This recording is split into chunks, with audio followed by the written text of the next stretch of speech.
Comme je t'ai dit, je prends beaucoup de plaisir à maîtriser entre guillemets le jeu, hein, vraiment le comprendre. Donc tant que j'ai l'impression qu'il y a une énorme marge là-dessus, je vois pas pourquoi est-ce que j'aurais besoin d'une hyper motivation pour le faire. L'acceptation vient du poker. Peut-être la force de travail vient du poker. J'étais un feignant avant, pas besoin de bosser, travailler pour l'amour du jeu, pour la passion du jeu, pour la compétition, ça vient du poker.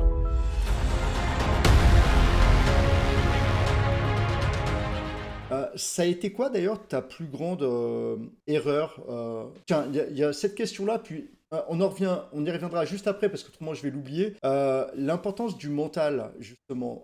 Toi, aujourd'hui, qui joue à Hashtag, qui a vécu ce Hmm. swing de 80, à refaire peut-être, tu vois, par rapport à ta gestion mentale ou à ton entraînement mental, et comment d'ailleurs tu vois le mental dans le poker, dans ce milieu à Hashtag. Alors le truc, c'est que je sais pas exactement ce qu'on veut dire par mental, parce que parfois j'entends mental et on me dit en fait c'est bien dormir, mais ça c'est de l'hygiène de vie, tu vois, cette histoire, c'est pas mental.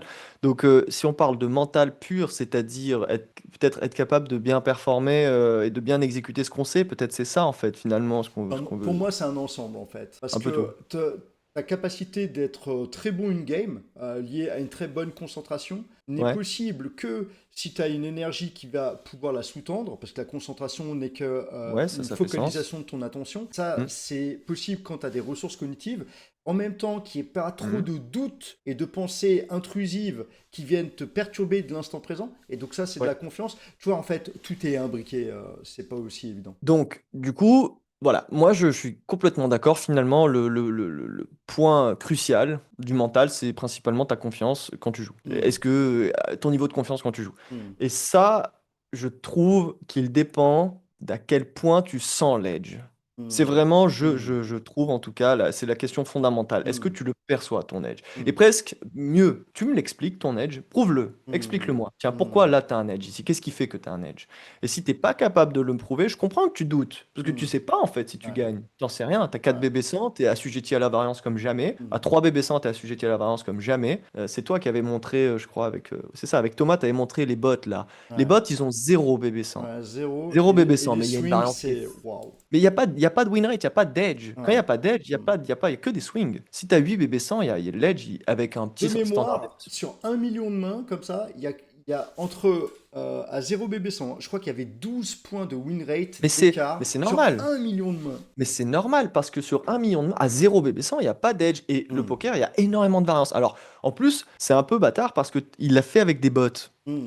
Les bots, ils jouent comme le solver. Le solver, c'est un dégène. Donc nous, on a un standard déviation, je sais pas, un NL en nos limites à peut-être 120, 110, tu Ouais, vois. ouais, 100 pour les plus tranquilles. Le bot, il est à 170, tu vois, j'en sais rien. ouais, Donc ouais. c'est presque 2 fois plus de variance que nous, sans win rate. Hmm. Donc forcément, il y a une variance qui est folle. Donc je dirais que c'est principalement sentir l'edge. Et quand j'étais en downswing à 80 buy-in, en réalité, je ne sentais plus trop l'edge, je pense. Parce que pareil, alors, on peut dire, ouais, mais c'est la variance. Et ça, c'est vachement bien avec Prime Dop. D'ailleurs, j'ai pas trop compris exactement pourquoi est-ce qu'il a fait jouer ses bots alors qu'il aurait pu avoir la même simulation avec Prime Dop. Mais du coup, si tu passes sur Prime Dop, ce que tu peux faire, et ce que je fais, si tu regardes, vas-y, en combien de temps t'as perdu, en combien de mains t'as perdu tes 80 buy-in, tu vois? Tu regardes, tu te Mhm. dis, bon, bah, en fait, c'est en 20 000 mains.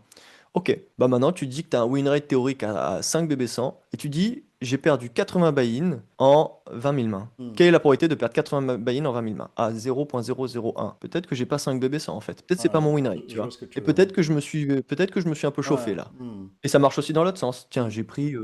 acceptable à partir de quel pourcentage, toi, du coup, je pense? Mais bah, je sais pas parce que c'est un peu la foire au biais, tu vois, en Ouais, mode complètement, ouais, c'est pas moi je pense évident, que hein. j'ai 6 BB 100, mais là j'ai eu un downswing, t'imagines, j'ai run bottom 1%. Oui, mais c'est aussi probable que t'aies pas 6 BB 100 en coco, hein.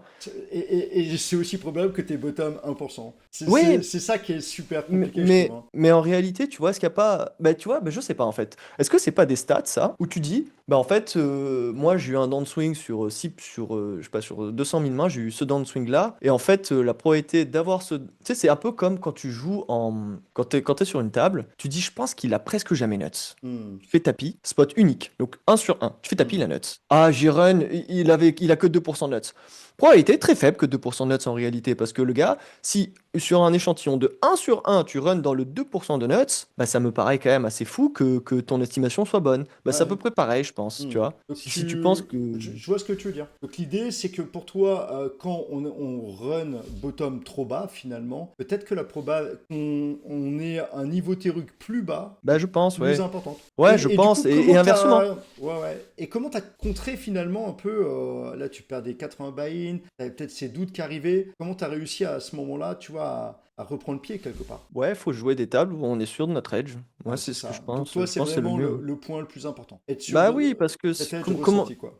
après, encore une fois, il y en a qui ont la confiance qui leur permet, quoi qu'il, de bien exécuter. Hmm.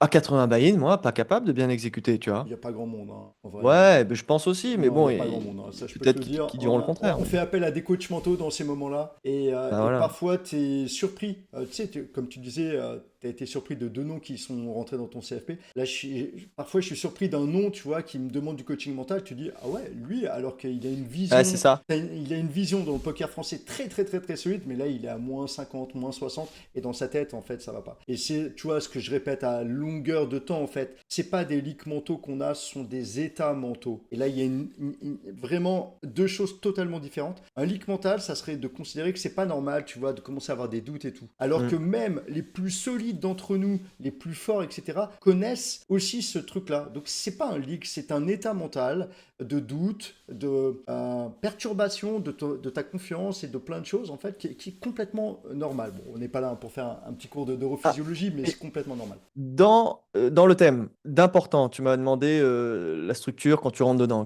Quelle est l'importance? Quand il y a quelqu'un qui réussit très bien, qui gagne, qui est au top, quand tu le vois galérer, quand tu le vois avec un énorme downswing, et que tu le vois souffrir lui aussi, que tu Hmm, te pensais, mais lui, jamais, lui, c'est hmm. bon. Linus, jamais, il souffre, jamais. Bah, sans doute que si, en fait. Sans doute que quand il perd 50, 55 buy-in, peut-être sans doute que ça le fait chier lui aussi. Et sans Clairement. doute qu'il doute un peu. Ouais. Et ça, c'est super important qu'on dise ça au livre pour tous ceux qui nous écoutent et qui ont peut-être le sentiment qu'ils ne sont pas faits pour le poker, tu vois, de bon niveau. Je parle même pas de très très très bon niveau en fait. C'est vraiment de normaliser qu'on vit tous en fait sur ce chemin du doute, de la peur, de la frustration. On se sent pas bien. Toi qui es un top top top top top joueur, par moment, ben, peut-être que tu as des trucs dans ta tête qui te disent, ouais, mais ça se trouve là, ou je ne sais quoi. Alors, bien sûr, de moins en moins. Mais Oh, mais si, clairement. ce que je veux dire aux gens, c'est que c'est pas parce que tu as un doute ou que tu te sens pas bien, etc., qu'il faut en conclure, bah, je dois pas être fait pour le poker ou je dois pas être Ah ouais, assez non. pour le poker. Non, c'est normal. Ce La sont des vérité, états c'est mentaux complètement normaux qu'on vit tout. Et ça me permet d'introduire peut-être cette dernière question. La plus grosse erreur que tu aies fait dans ta carrière? bah, peut-être c'est ça, hein. Peut-être qu'à 50 buy-in, il fallait peut-être déjà repasser des tables où je suis plus rentable, tu vois. Hmm. Peut-être aussi que... Donc ça peut être ça.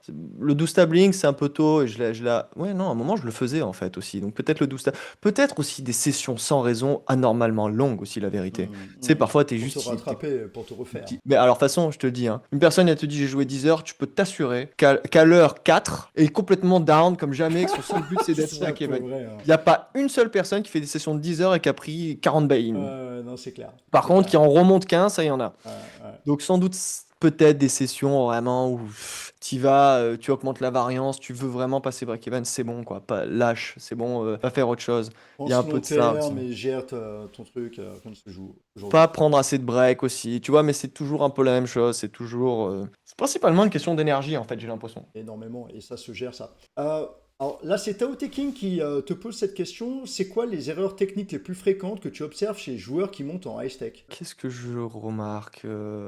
Bah, il y a souvent un manque de consistance dans la stratégie, c'est-à-dire que le gars il joue sa main, sans trop de raison, il joue sa main ou il joue ses tricks. Alors ça c'est très, bah ça c'est peut-être quelque chose qui est assez français finalement. Il accomplit tellement que c'est évident. Hmm. Et ça, voilà, bon bah là il a des lines de bluff, des lines de value, donc ça peut se voir et ça c'est plus tu montes et plus c'est kata.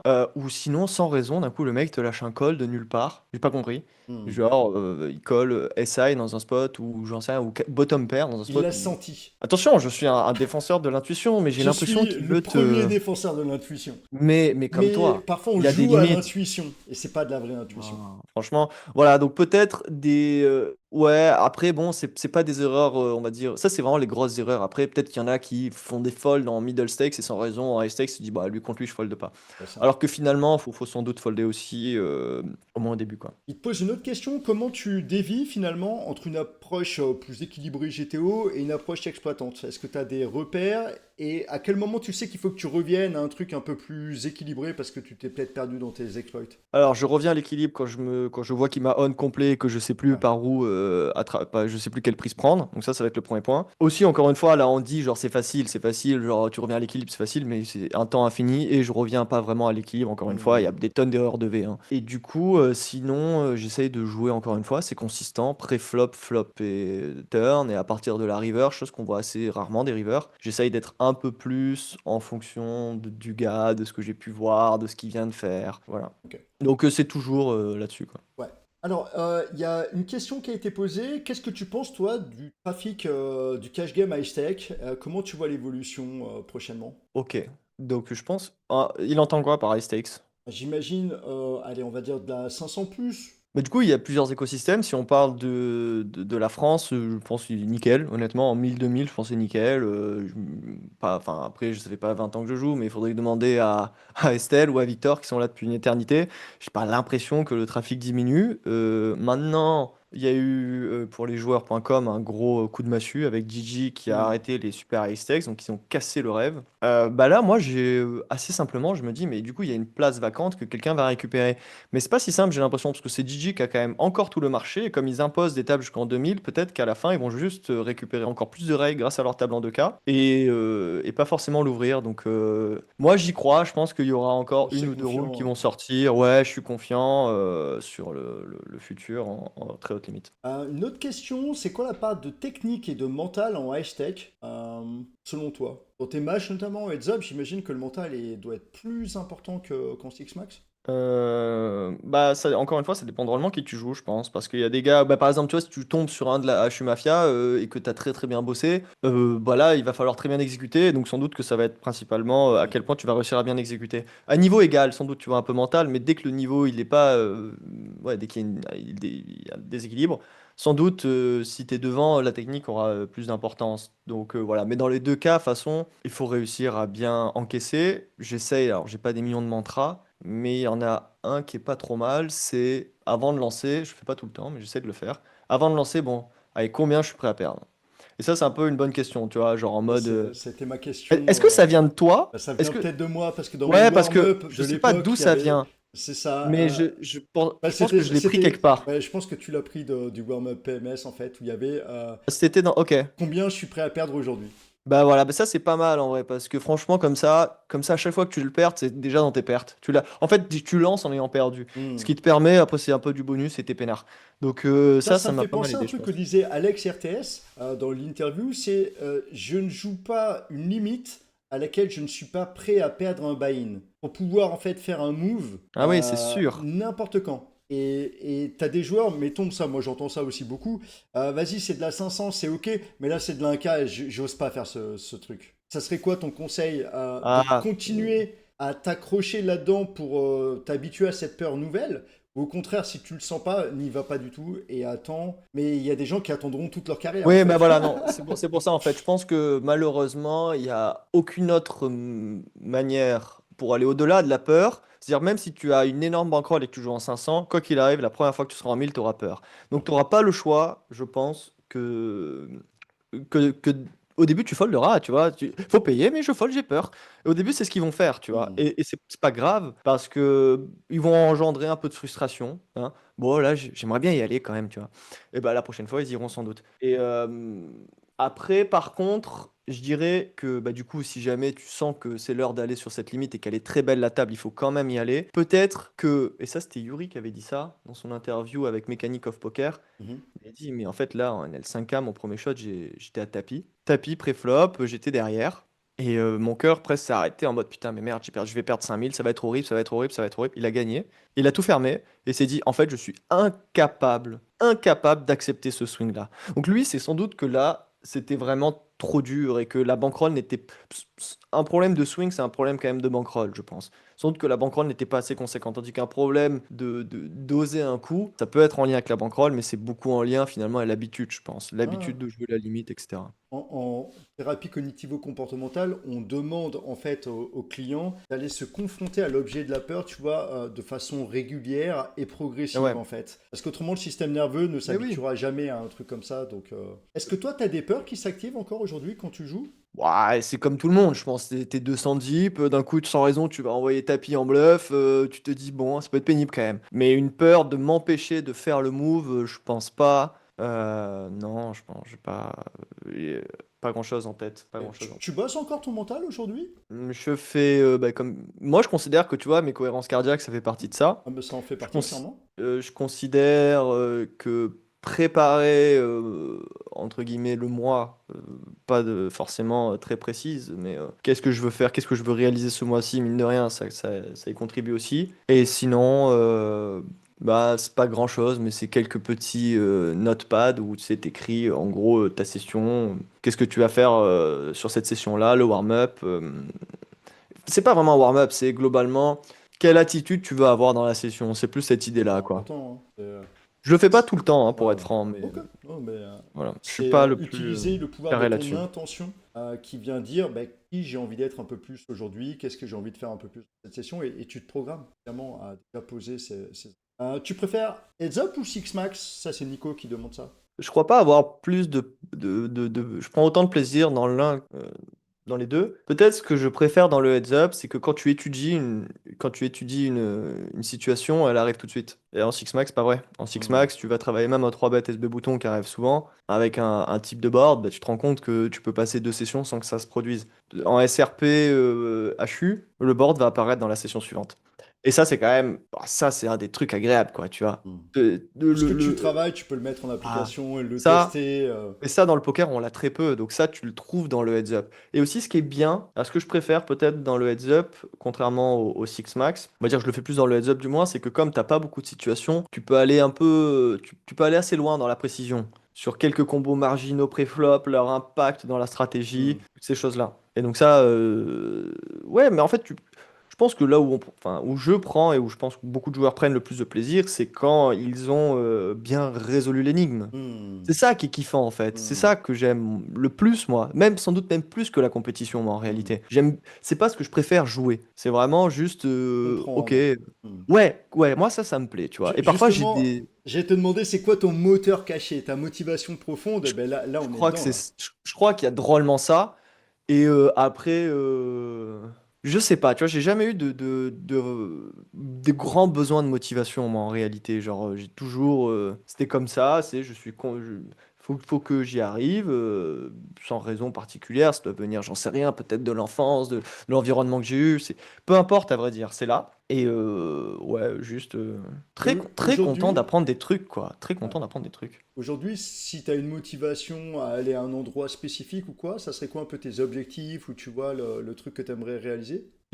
Alors, 5 minutes avant l'interview, je me suis dit, il va sûrement me demander ça. Et je veux dire, C'est je sais sûr. pas. Et je me suis dit, mais merde, j'en ai pas. En fait, Merde, j'en ai pas, j'en ai c'est bien. vraiment pas. Ouais. J'en ai vraiment pas. Par contre, comme je t'ai dit, je prends beaucoup de plaisir à maîtriser entre guillemets le jeu, hein, Hmm, vraiment hmm. le comprendre. Donc, tant que j'ai l'impression qu'il y a une énorme marge là-dessus, je vois pas pourquoi est-ce que j'aurais besoin d'une hyper motivation pour le faire. Et pour Bah, tu jouer, l'as là, hein. ouais, et pour On jouer, je appelle suis ça de la content de gagner du motivation pognon. intrinsèque. C'est Ouais, ben voilà, c'est ça. lié à l'activité même, en fait, de prendre du plaisir juste à comprendre cette activité-là.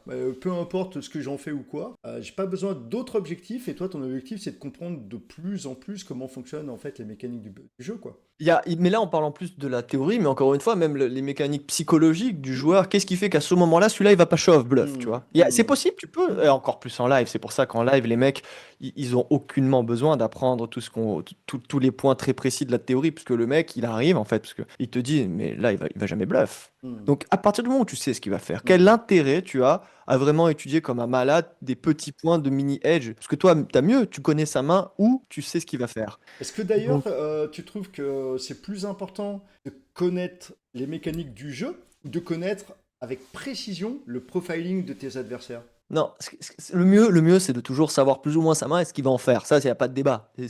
Après, tu connais ses cartes. Mais c'est Maintenant, pour trop répondre à ta facile. question, ouais, voilà. Et pour Oui, on répondre à peut ta pas. question, le Ouais, profiling, il est limité si le mec, il est trop bon, parce que tu ouais, vas mal le profiler, parce que bien tu sais sûr. pas ce qu'il fait, parce que tu n'as pas assez étudié. Et c'est ce qui va se produire si t'es pas assez sérieux dans dans ta compréhension du jeu et que tu vas aller jouer trop. Tu vas juste penser des choses qui seront pas vraies. Hmm, Il fait ça pour ça, c'est pas vrai. Il fait hmm. ça parce Ouais, qu'il c'est parce que toi, il tu comprends pas comprend la logique. exactement toute la mécanique Exactement. du truc, ouais. Et donc, y a pas, on te dit, tu as une approche plus théorique, Non, en fait, normalement, tu es censé un peu tout savoir pour Hmm, savoir un peu ce qu'il va faire. Il n'y a hmm. pas de. Donc imagine que toi, tu vois un mec dévier légèrement dans un spot où il aurait dû, par exemple, sin value, et tu vois qu'il sin value pas assez. Qu'est-ce que tu Ouais. vas te dire dans sa vision du truc et comment tu vas exploiter ça? Bah, il faut déjà se demander, bon, bah, si ne value pas, quels sont les problèmes? Bah, si jamais il bluffe la même fréquence que la Hmm, théorie, mais qu'il ne signe value pas, tous tes catcheurs sont rentables, par exemple. hmm, Ça peut être le hmm. premier point. Deuxième point, c'est, je sais pas, mais en fait, là, c'est pas faire un cours, mais en gros, t'as un cahier des charges avec tout ce qui est.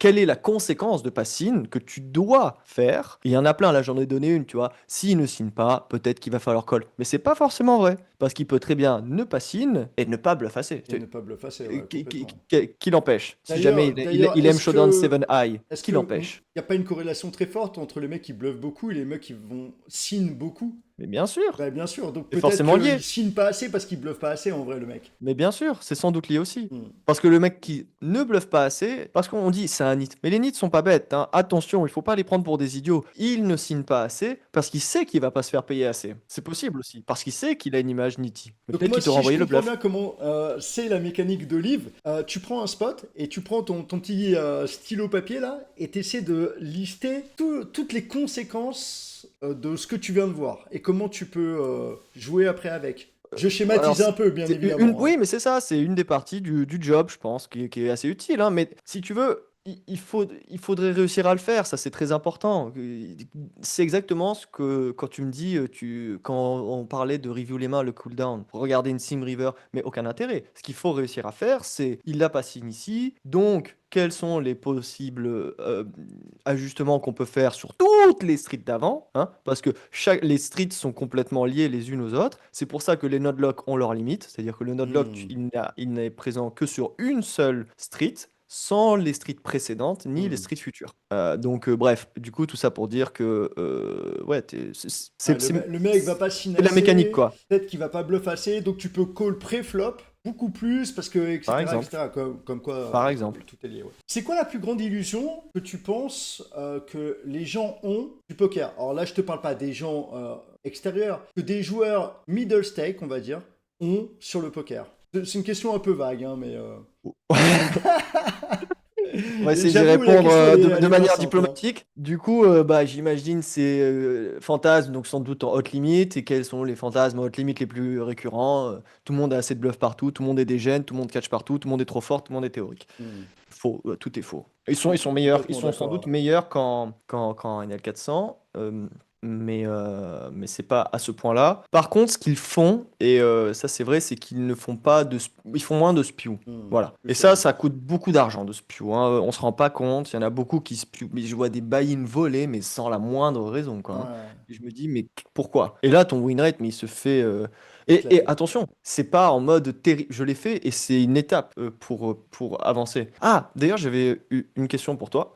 Moi, j'ai l'impression qu'il y a deux types de joueurs. Tu as le spewtard de base et le nit de base. Tu as les deux. Et les deux doivent converger vers justement son opposé. Hmm. Et personnellement, moi qui suis à la base le spewtard, j'ai Hmm. appris le jeu en étant le spewtard. Et donc, moi, j'ai plus convergé vers le côté solide. Hmm.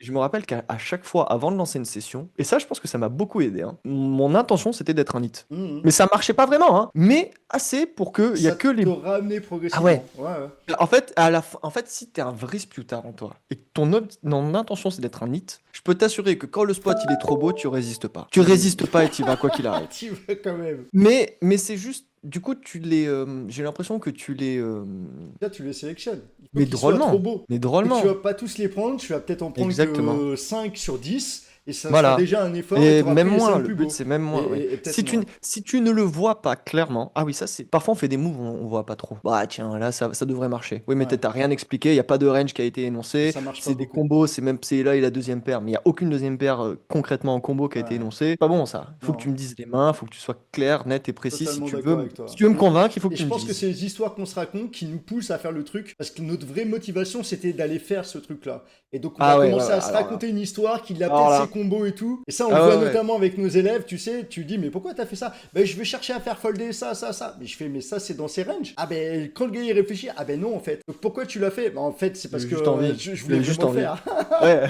Bah, Il refusait de perdre le coup. Étudié un petit truc avant. Et il s'est dit, allez, maintenant c'est l'heure de le faire. Exactement. Et ça, c'est une vraie problématique d'ailleurs entre t'as envie d'appliquer la leçon que t'as appris juste avant et tu vas trouver des spots où en fait elle marche pas. Mais comme t'avais envie de le faire, tu commences à te raconter des trucs à la con. Ouais, ouais, je suis d'accord. Ouais, ta question c'était peut-être est-ce que c'est plus dur de passer de degen à Non, non, standard juste, ou de NIT à standard? t'es d'accord qu'il y a vraiment deux poules en fait? C'est vraiment distinct. Il y a deux poules et à la fin, Deux les deux doivent caractéristiques fortes, converger ouais. vers un peu son opposé. J'ai l'impression Ouais. que ça se lie, je trouve ça, hein. Ouais, ouais, c'est complètement vrai. Tu retrouves chez, en général, des jeunes, bah, plutôt le côté. C'est très schématique, mais c'est tellement vrai. La testo, c'est Mais aussi je con te que jure, ça. mais c'est la testo, mais clairement. Hein. Et c'est vrai que chez les Quadra Plus, hein, dont je fais partie, bah, si t'as pas. C'est beaucoup plus dur, en fait. Mais c'est vrai, hein, c'est vraiment beaucoup plus dur d'aller du côté des gens. C'est élégant les quadras plus par contre. Les Bravo. Quadra Plus. Les Quinca Plus, maintenant je suis dans les Quinca Plus, bro, tu vois. Aïe, aïe, aïe, aïe, aïe. C'est quoi d'ailleurs la plus grande leçon que tu as appris avec le poker? Donc là, on est un peu dans de la philosophie de vie. Ouais, alors ça c'est pas mal en lien, je pense, avec la variance et genre quand il t'arrive un coup de pas de bol, être complètement s'en foutre beaucoup plus, je pense. Je dirais principalement ça. Apprendre à lâcher Genre, prise. je sais pas, tu vois, ma copine elle me dit putain, il fait pas beau aujourd'hui quoi, j'ai rien à foutre. Ça fait partie du C'est pas job, tu grave. vois. Bah Il y a oui, des tout jours à où il fait. fera beau, des jours où c'est quoi ça, c'est Exactement. quoi ça? Genre vraiment, putain, l'avion il a du retard. Mais enfin oui, ça arrivera de temps en temps, tu Profites-en vois. pour faire autre chose. Ouais, tu vois, mais on parle même pas de transformer l'événement en quelque chose de cool. Hein, ouais, c'est vraiment juste, bon, mais c'est comme ça, et puis Ouais, basta, ouais, tu vois, on va pas mettre accepter. 10 ans. Ouais, alors voilà, c'est peut-être ça, tu vois, t'acceptes finalement, t'acceptes plus facilement, tu te résignes pas, attention, hein, mais t'acceptes les Est-ce que tu événements as où t'as pas de changé avec contrôle. le poker? Oui, oui, complètement, oui, oui. Je Moi, pense que même biologiquement, j'ai changé, non? ouais, ouais, mais clairement. Quand ton cerveau change de manière générale, quand Ton tu travailles cerveau autant, change avec tout ce que ouais, tu fais, et nous, on est tellement soumis au stress, à la gestion de la ouais. frustration, des émotions, que on a densifié des réseaux de neurones. Mais tu vois, moi, par exemple, personnellement, le poker m'a transformé, en fait, dans une très très bonne chose. Hein. Il a guéri des choses en moi, il a appris des choses, il a développé des choses. Ouais, ça a été aussi un truc un peu comme ça, ou... Non, mais c'est sûr, après, je saurais pas te dire quel est l'impact réel. Le problème de ça, c'est que tu peux pas l'isoler dans ton développement, Hmm. puisque j'ai commencé le poker, j'avais 19 piges, j'en ai 28.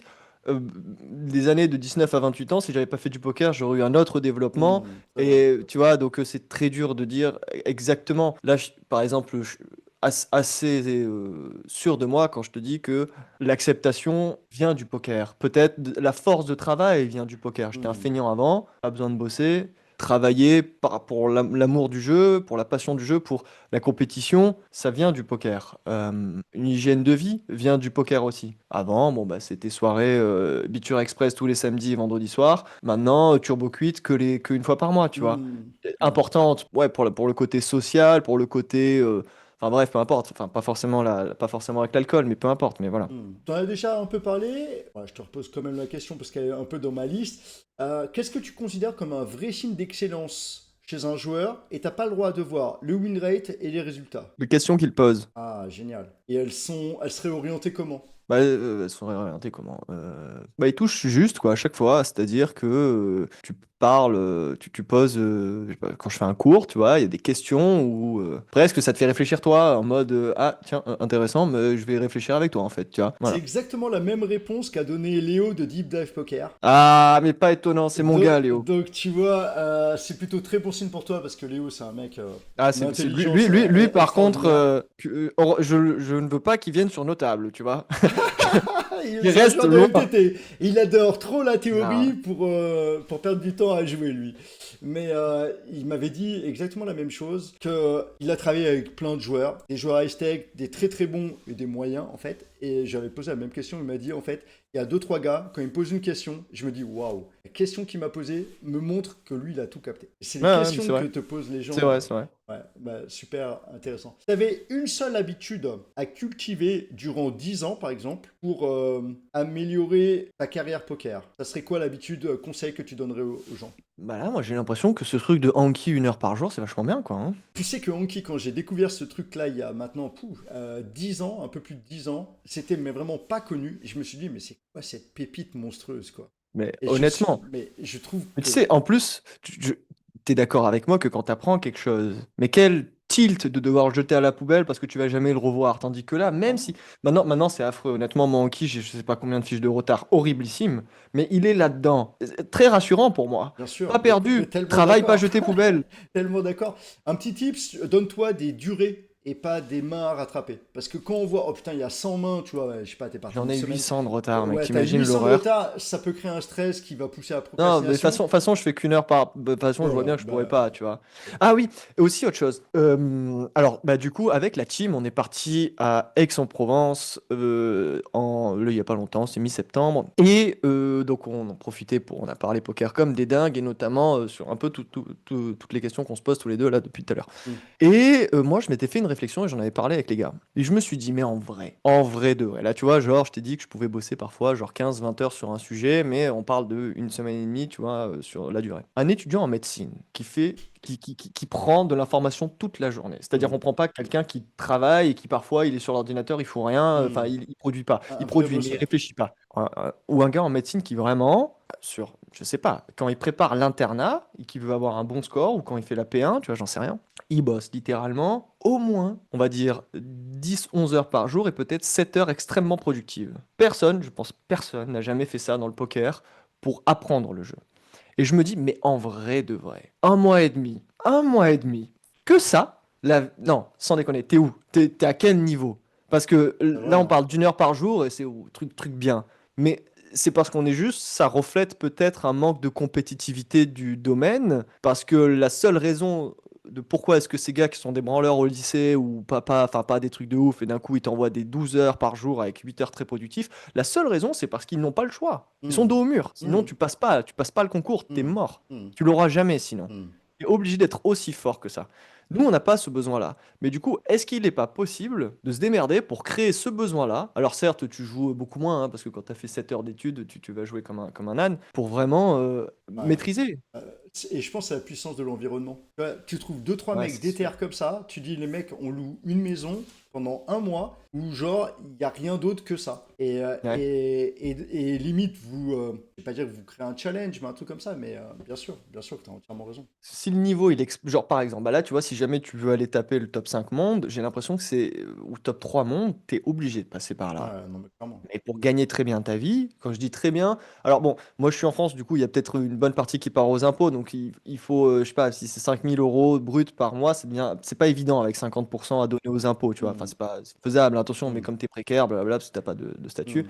Mais si jamais tu veux gagner 5 000 € en cash game en étant exilé fiscal, Ouais. euh, on dit exilé? Il Non, n'y a pas un autre mot? Exilé, ça fait vraiment ouais, ça fait vraiment le gars barre-toi. qui est parti. Ouais, non, en Euh, étant ailleurs. oui, on a le mot, mais il vient pas moi non plus. Ok. Et du coup, Expatriation. expatrié, Expatrié, voilà. ouais. Du coup, il gagne. Bah, il vit bien, tu vois. Avec 5 000 €, t'es dans un environnement où ça coûte pas très cher, tu vis très bien. Quel Hmm. intérêt t'as, en fait? Et c'est toujours, j'ai l'impression, être dos au mur ou pas. C'est ce qui te pousse, en fait, À à. moins que tu injectes du sens, en fait. Ouais, voilà. Et c'est là le travail du mental, c'est d'aller creuser. Je Il y, a pense. il y a un truc qui est hyper intéressant dans ce que tu dis, c'est que les gens ont tous un plafond de verre lié à leur identité. Tu vois, c'est comme si tu avais une marge Mhm. entre ton bottom et ton top, qui va Ouais. définir, tu vois, un range par exemple. Et si on parle en termes d'excellence, ça serait quand je suis pas au top, je suis ici, on va dire, si on parle financièrement, je sais pas, je gagne 2005. Par contre, dans ma famille, être au top, c'est gagner 7000. Ouais, ouais, Et ok, donc, ok. tu vois, par rapport à tes croyances, à ton système de croyances, tu définis en fait ton plafond de verre par rapport à ce qu'il y a autour de toi. Et donc, pour aller au-delà, il va falloir que tu redéfinisses une identité qui colle peut-être pas en fait à ce qui s'est passé durant toute ta vie en fait, et avec ta famille, avec tes Mhm. potes, avec tes proches et tout.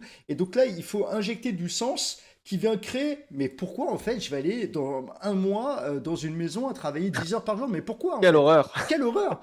Alors que je gagne déjà 7005, je sais Ouais, pas, ouais, mais c'est et que ça. voilà. Et donc c'est lié en fait à ce plafond de verre par rapport à ton identité. C'était Pérouse qui avait dit ça. Il avait dit, je crois, il avait dit, bah, moi, ouais, on pouvait pas gagner plus de 2000. 2000 par mois, c'était ça. Puis il a Ouais. réalisé que, mais attends! Bah oui, C'est ça. on peut faire tellement de choses. Et là, j'ai entendu un mec il y a pas longtemps dans le dev perso. Merde, comment il s'appelle? C'est un Français qui est parti au Canada. Nicolas, je ne sais Franck plus quoi. Nicolas, je Franck pense. Nicolas, exactement. Et il répondait à une question d'une des personnes qui disait comment un entrepreneur, elle était entrepreneur, la fille, c'est quoi la recette pour gagner 50K par mois? La question fait attends, je te coupe tout de suite. Pourquoi si peu? Et là, je me suis dit, C'est malade. tu sais, je m'attendais à un truc, mais déjà, pourquoi 50K, on peut taper 10. Le gars, il dit, mais pourquoi si peu? 50K, tu peux rien faire dans ta vie avec 50K par mois. Tu peux pas épargner. Alors là, je me dis, ouais, le mec ne sait même plus. Tu vois, Il était connecté quand même, hein. il est tellement multimillionnaire ou je ne sais quoi qu'il est dans une autre sphère, quoi. Tu peux pas dire un truc comme ça. Mais Ouais, il est sorti du réel. ouais, il est complètement sorti du réel. Mais c'est juste en fait, c'est comme toi, genre, t'avais peut-être 18 ans, t'avais une idée de combien tu pourrais gagner avec ton taf. Ouais. Et puis aujourd'hui, t'as peut-être dépassé ça, tu dis, waouh, mais jamais j'aurais cru ça. Et puis peut-être dans 15 ans, là aujourd'hui, t'as tes propres limites, et dans 15 ans, tu vas dire, waouh, mais j'imaginais même pas que ça soit possible pour moi, quoi. Voilà, on a Ouais, c'est tous comme possible. ça un plafond de verre, et je trouve que c'est intéressant à dépasser. C'est quoi d'ailleurs ton plus gros spew poker ou hors poker? Dans mes dépenses? Ouais, ou dans un truc que t'as fait, ou je ne sais quoi. Où là, tu dis, ouais, j'ai vraiment fait n'importe quoi. Non, mais alors, j'ai pas de spew matériel, moi. Par contre, c'était pas n'importe quoi, mais genre, j'étais très content d'avoir fait ça. J'avais invité ma famille, genre, on était 5, je crois. Attends. Non, on était 4. Moi, ma copine, mon père et ma mère, je les avais invités dans un 3. En fait, j'avais fait le Marseille-Cassis, donc Ouais. le semi-marathon. Alors, je dis, c'est un peu un spew dans un sens. J'avais fait le semi-marathon. J'avais bouffé des bonbons, des compotes sur le chemin parce que c'est pas mal, parce que comme Peu ça de tu sucre. récupères un peu d'énergie, ouais. Et en fait, la Gineste, donc Marseille-Cassis, ça monte et ça descend énormément. Et à la Gineste, je m'étais explosé un peu les genoux, les Mhm. rotules. Et en fait, à la fin, t'arrives sur Cassis, et à côté de Marseille, et là, t'as un grand resto, un 3 étoiles, qui est genre le 3 étoiles Michelin, Villa Madi. Et là, j'avais invité donc tout le monde, sachant que moi, j'avais plus du tout faim. Et c'était genre. Et c'était genre, et attends, pas que, et ça va faire rire mes deux associés en plus, donc Basile et Victor. Le plat principal, c'était des abats, donc il y avait deux menus, le cher et le pas cher, bien sûr. Tout le monde a pris le cher, pas sympa. Mon père, il avait bien choisi le vin, pas sympa. Là, j'avais payé c'était des abats, et personne n'aimait les abats. Donc là, tu vois, je me suis Ah, dit, pas oh mal. waouh. Et surtout que Même les abats 3 étoiles? Parce que bah, des fois, ils te cuisinent un figure-toi, truc tellement, tu dis, bah ouais, wow. Même mais là. déjà, moi, j'avais pas trop faim. Ouais. C'est énorme, ça. Donc, est-ce que c'est un spew? Un peu. Après, bon, c'est pas délirant. Puis surtout, si tu veux, moi, je suis d'accord de mettre des sous pour tous les moments où je peux partager avec les autres. Hmm. Tu veux payer un Hmm. restaurant cher, rien à foutre. Par contre, payer, franchement, un habit, un pull à 1000 balles, je pense que je ferai jamais de ma vie, je pense, Ah tu vois. bah, je fais exactement comme toi. Mais les habits, franchement, rien à faire. Payer du coaching cher, rien à faire. Payer. Après, bon, hein, j'ai toujours Ouais, j'ai eu un prix, tu vois, mais voilà. Hein, c'est quoi ton rituel improbable ou superstition avant une session importante? Est-ce que t'as un truc un peu Alors, chelou? ah ouais, un truc chelou, j'en ai un, mais avant une session, pas trop. Rituel chelou, c'est que j'étraîne rien le vendredi. Je sais pas si ça répond à ta question, mais en Tu quoi, gros, pardon? ouais, alors c'est un peu bizarre. C'est ma Étrennes? grand-mère qui faisait ça. Ouais, Les peu étrennes, importe ouais. l'objet, Ouais. je ne le mettrai. Tu me verras jamais mettre un nouveau vêtement le vendredi, mais pire, ça va plus loin que ça. Si j'ai une souris, je l'utiliserai jamais le vendredi pour la première Ah fois. ouais? J'utilise rien de nouveau. Je mange jamais un nouveau plat le vendredi. Ça, c'est nouveau, on est C'est vendredi. rigolo, Non, désolé, ça. je goûte pas. C'est le seul truc que j'ai qui ne partira jamais de ma vie. C'est excellent. T'as une religion particulière ou t'es d'obédience Non, quelque chose ou... aucune. Ok. Je suis baptisé, mais je me considère comme athée. Et comme dirait Comte Sponville, athée non dogmatique. Athée, quoi, en gros. T'as une spiritualité particulière ou... Non, non, je crois pas. Enfin, je sais pas. C'est un peu. Je n'ai jamais trop compris ce qu'on voulait dire par spiritualité d'ailleurs, mais je suis très Bon, intéressé se par notre connecter à cerveau, plus moi. grand que soi, quelque part. Ah Un oui, peu cette idée-là. peut-être un peu, peut-être un peu. Oui, je pense qu'il y a plus grand que moi, je sais pas quoi. Quand je vois à quel point le monde est bien fait, quand je vois à quel point l'être humain est fait, je me dis, en vrai, il y a peut-être un truc particulier. C'est Mais, Einstein qui disait ça, je crois, à la fin de sa vie, que tout est trop parfait pour que bah ça ouais. soit du hasard, en fait. Bah, je pense pas que ce soit Enfin oui, il dit que c'est quoi, censé être une compilation de hasard et à la fin, tout le monde un peu essaye de tirer son épingle du jeu, ce qui fait qu'on est ce qu'on est maintenant. Mais ouais. Et du coup, ouais, je sais pas, j'aime bien lire tout ce qui est en lien avec la psycho, le cerveau, enfin, le fonctionnement concret, scientifique, médical, de comment ça marche. Là, mon beau-père m'a acheté un livre qui s'appelle L'homme cérébral Mhm. d'un grand médecin, neurologue, beau pédigré, je crois, professeur chez Marie Curie. Enfin bref, et le mec, là, pour le moment, c'est un peu nouveau et je suis assez fan. Il me l'a offert il y a pas longtemps. Trop bien. Et beaucoup de plaisir, tu vois, là-dedans. Donc, pas spiritualité, mais notre côté comprendre comment ça fonctionne. J'ai l'impression que ça me connecte à plus grand. Sachant qu'en fait, moi, je lis ça, j'adore ça aussi. En fait, on te dit plus ou moins qu'on avance des hypothèses aujourd'hui qui ne sont que des hypothèses qui seront déconstruites dans 10 15 ans. Ah, mais c'est certain. Hémisphère gauche, hémisphère droit, par exemple, était un neuroconcept qui n'est pas du tout vrai. Et Mm, qu'il mm, n'y mm. a, y a pas du tout. Il y a beaucoup plus d'interconnexion entre ces deux hémisphères que ce qu'on voulait bien croire il y a ne Ah, mais alors serait-ce que ça, il en dix parle quinze ans, quoi. drôlement, ça, hein. Ouais, Alors, ouais. il utilise pas le mot hémisphère, je crois. Ah, je sais plus. Mais en gros, il dit qu'il y a des parties, juste des zones qui sont utiles. C'est très clair, en fait, leur utilité, quoi. Non, mais c'est vachement bien. Mais par contre, j'imagine qu'il y a des preuves qui sont durables, par contre, aussi. Du genre, si on arrive à le montrer avec des outils, avec des machines, ça, c'est durable. L'activité, par exemple, bon, bah voilà, quand il y a un objet qui passe devant tes yeux, qu'il y a il y a une activité dans une partie de ton cerveau, Et qui je pense pas que tu réagit puisses remettre en avec les question ça dans 15 neurosciences. ans. Ouais, ouais. Tous les Ouais, IRM tu vois. fonctionnels aujourd'hui arrivent à Quand la machine t'a aidé, je pense que c'est pas mal. Allez, on arrive un peu sur la fin de cette interview. On va passer sur deux parties un peu différentes. La première, ça serait quoi la question que toi, tu aimerais me poser? À quel point tu considères que tout ton boulot mental te permet de e-game? Genre, à quel point tu dirais que c'est ta principale force quand tu joues? Moi, tu veux dire?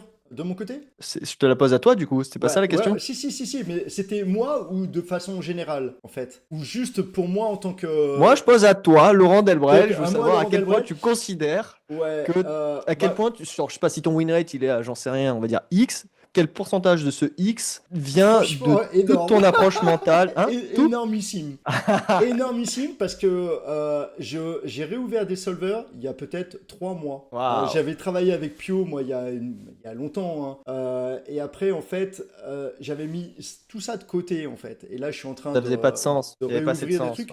ouais. Et j'ai un win rate qui est vraiment très, très cool, tu vois. Et je travaille avec des gens qui sont très forts et qui me disent juste, t'as deux edges, Lolo. Un, l'intuition. Deux, la consistance. Et c'est ce que me disaient les deux, Voilà. nos deux Ouais, copains en commun. Et exactement. ils me disaient, bah alors Lolo, incroyable, e-game 100%. Alors, c'est peut-être pas J'ai- e-game 100%, mais C'est c'est en peut-être tout pas cas, A-game 100%, mais pour ça que je te parle de B-game plus. ouais, mais il- très peu de spew, je pense, dans ton Très, très, affaire. très, très, très, très, très, très peu. Hein? Là, je sais En pas fait, tapis, non, c'est pas je il y sais aura pas des tapis, je sais pas erreurs, tranquille. il y aura des erreurs, il y aura des tentatives qui ont échoué, tout ça. Et Ouais, mais je ça, c'est normal, considère c'est la pas ça progression aussi. comme des spews, tu vois. Le Non, spew, mais t'es ça obligé. sera le moment où tu as une perte de contrôle. Et ça m'est arrivé il y a 6 mois, ça ne m'était pas arrivé depuis 4 ans, où à un moment j'ai fait un truc, tu vois, pour, je sais pas, 30 bébés, où j'ai call un truc où je savais que j'étais derrière, mais j'avais drop, je crois, 10 buy-in, et Classique. j'ai lâché à ce moment-là, et là je me suis dit, putain, mais ça fait très très longtemps que ça m'est pas arrivé. Donc tu vois, c'est...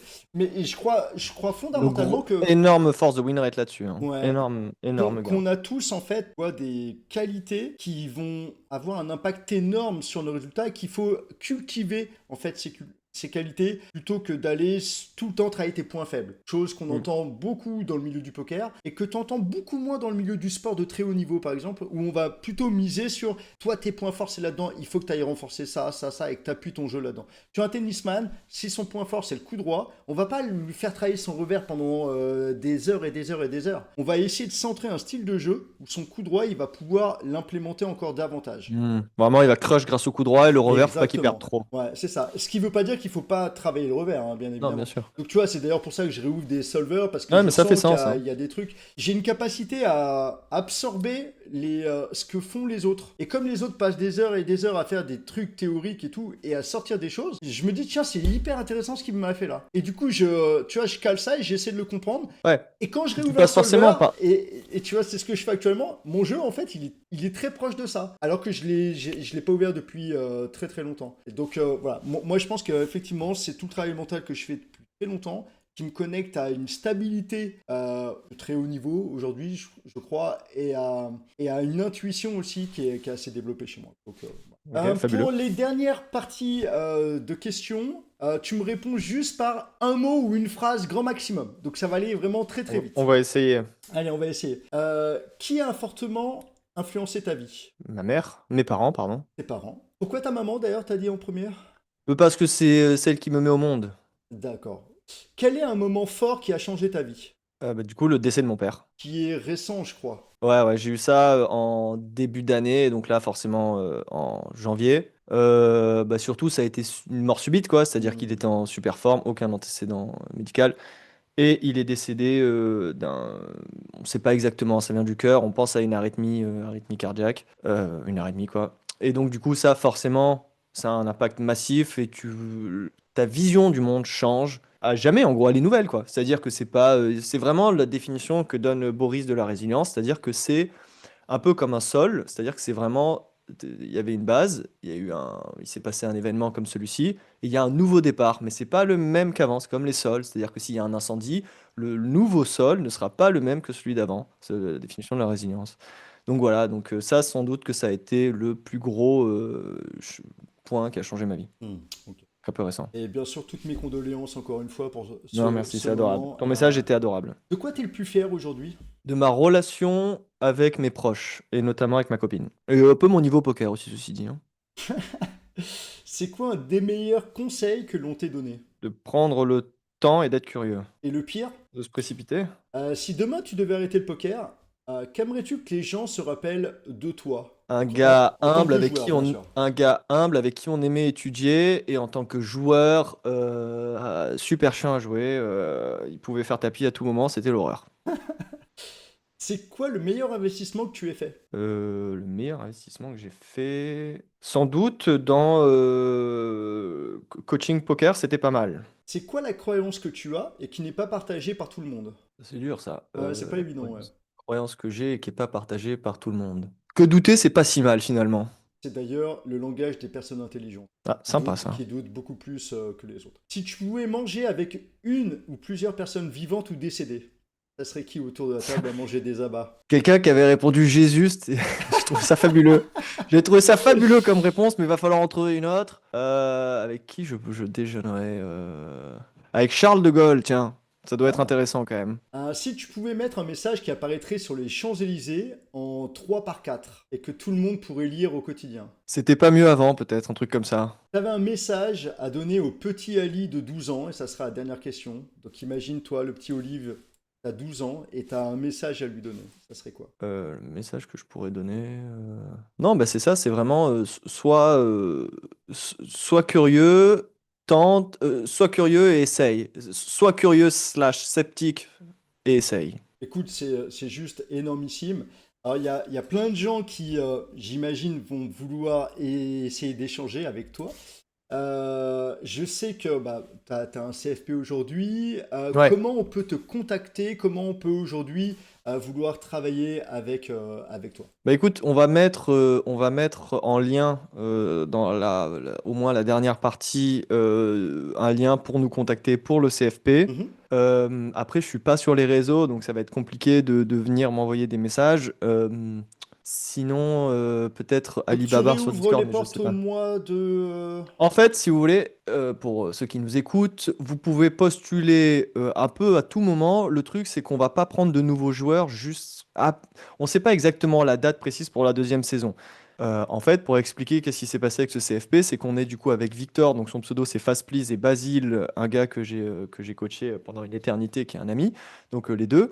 Et donc on s'est dit qu'on allait monter une structure. On a donc pris 6 élèves, dont notamment les deux copains qu'on a en commun et 4 autres joueurs. Et en fait, ça s'est passé incroyablement bien, en tout cas les 6 premiers mois. Tout le monde a un niveau de dingue. Je suis admiratif d'eux, ils travaillent énormément. Et surtout, ils sont pas du tout dans la moindre retenue de la rétention d'informations. C'est-à-dire que quand ils s'appellent tout le temps, ils font des reviews. En plus, ils se jouent. C'est-à-dire qu'ils jouent tous. Hmm. Enfin, là, il y en a beaucoup qui jouent. Je sais pas, sur les 6, du coup, il y a les deux qui jouaient déjà cher. Il y en a deux maintenant qui jouent en L1000 de manière durable et qui sont franchement pas du tout ridicules et que j'aime pas forcément avoir à mes tables d'ailleurs. Hmm. Et même les deux autres sont fantastiques. Et du coup, on veut pas non plus prendre trop d'élèves pour le moment. En plus, on a fait peut-être un peu l'erreur de donner un peu trop de cours au début, donc on les a un peu noyés. Hmm. Et nous, ça nous a pris un peu trop de temps. Mais bon, tout ça pour dire que, en gros, on va postuler un Google Form ouais, pour postuler un formulaire. Et les gars ouais, ils pourront postuler et on les recontactera. En fait, on les recontacte toujours. D'accord. C'est souvent Victor qui fait le lien, mais on le fait tous un peu. Et ouais, Et pour trouver une ce petite Google structure. Form ou quoi, c'est, Comment? pour trouver le lien pour postuler, Le lien, il sera sous cette vidéo donc que tu on vas le poster. mettra sous cette vidéo. Ouais, Et dans si le ça te pire va. des cas, venez me voir sur Discord et puis moi je te mettrai en relation avec les Ah, gars éventuellement. bah ça, ouais, bah ça c'est top. Du coup, ça va être beaucoup de un travail d'affiliateur du coup maintenant. Mais sur lequel je ne toucherai rien et je ne veux rien, mais juste, je le sais, avec vraiment beaucoup de franchise, hein, quand on rentre dans un groupe comme le tien, on en a, mais vraiment, vraiment, vraiment pour son investissement. Vous êtes trois gars juste géniaux et avec, pour le coup, une compréhension du jeu de très, très, très haut niveau. Donc, Puis, j'invite tous les gens à vraiment puis tenter leur chance. aussi, il faut le dire. Donc oui, ils sont tous extrêmement ravis. On va sans doute en reconduire une bonne partie. Et ce qui est très important pour savoir si on est en fait à la bonne place, dans la bonne formation ou dans la bonne entreprise. On peut écouter les dirigeants, mais c'est un peu biaisé parce qu'ils vont pas dire que leur entreprise est nulle. Hmm. Le mieux, en fait, et même les feedbacks des élèves, ça peut compter. Mais ce qui compte beaucoup, c'est aussi le taux de rétention. C'est-à-dire à quel Hmm. point les gens restent. Et c'est ça, en fait, qui est réel, hein. C'est-à-dire, mon beau-père, il m'avait dit qu'à un moment, il y a un gars qui avait un pédi. Ouais, enfin, bref, il avait tout pour aller n'importe où. Il avait fait l'X et tout. Vraiment, CV de dingue. Et il a postulé chez lui. Et à la fin, mon beau-père, il lui dit, mais ok, très bien, bon profil, tu le sais, mais pourquoi tu viens chez nous? Il lui dit, mais j'ai regardé, en fait, personne se barre. Et je me suis dit, ça pouvait Ouais. être que bien si personne se barre dans ton entreprise. Donc je pense que ça, c'est assez important. Alors bon, je veux pas j'espère ne pas me mettre l'œil, mais normalement, les gars sont quand même très très satisfaits. Et en plus, on les bouscule pas trop parce qu'on a des gars qui jouent assez cher.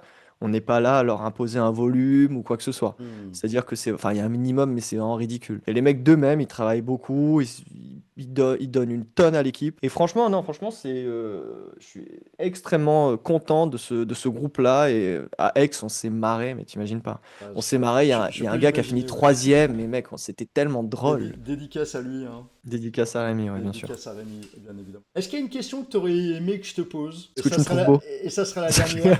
Est-ce que, Non, est-ce que tu te trouves beau? Est-ce que tu me trouves beau? Je te trouve très beau et d'ailleurs il y a un mec qui a posé comme question comment fait-il pour être aussi fort et aussi beau? Ah. Mais j'aurais aimé que tu me la poses, tu vois, ça Moi, m'aurait fait moi, plaisir. je te Voilà, l'ai c'est dit juste celle-là. avant, t'es magnifique. T'as fait la belle petite coupe et ah non, t'es au top. Et moi qui te vois depuis maintenant un petit moment, même si on n'a pas après échangé après PMS énormément, on a échangé un petit peu. Non, euh, c'est ouais, toujours garder un peu en contact, un peu à distance, mais en contact. Ouais. et je suis mais tellement admiratif de tout ce que tu fais, de ton travail, des retours que j'ai sur toi. Vraiment, tu es une source d'inspiration et j'ai Ah, c'est envie de te adorable. dire bravo. Merci pour tout le temps que tu as passé pour cette interview. Mine de Je rien, me suis régalé, hein. ça fait 2 heures. Waouh! Ouais, mine de rien, le temps passe vite. Ce que je retiendrai, c'est vraiment cette profondeur de réflexion que tu as dans la compréhension des choses. Et moi, c'est vraiment ce qui m'a le plus marqué. Voilà, je te remercie en tout cas énormément, Olive. Tiens, un amour, Lolo. Merci beaucoup. Merci à toi. Je me suis régalé. Génial. Voilà, merci à vous tous d'avoir suivi cette interview. Il y aura d'autres personnes qui viendront. N'hésitez pas à donner des noms en fait que vous aimez. Tiens, qui t'aimerais bien que j'invite, toi, Olive, dans le territoire français? Parce qu'en anglais, Ouais, ouais, ça serait pas encore j'imagine. complètement ça. Peut-être Benjamin Chalot, ça fait longtemps que j'ai pas écouté ce qu'il faisait. J'ai Ouais, l'impression qu'il a un très haut niveau en MTT, donc ça peut être intéressant. ouais. Je reposerai. On en avait déjà fait une, mais ça serait cool d'en refaire une un peu Ouais, pour mais mettre c'était il à y a jour. très longtemps, C'était il y justement, a c'est pour très voir très très l'écart. Genre, longtemps. je me souviens quand il Ouais. avait gagné son 2M2, ouais. Ah, trop bien. Ah ben, je lui proposerai. Encore un grand merci. Grand merci à vous tous. N'hésitez pas à liker, à partager, à commenter. Et je mettrai en lien aussi toutes les informations pour retrouver Olive. À très bientôt, Olive. Ciao, ciao. Et Lolo, chouchou.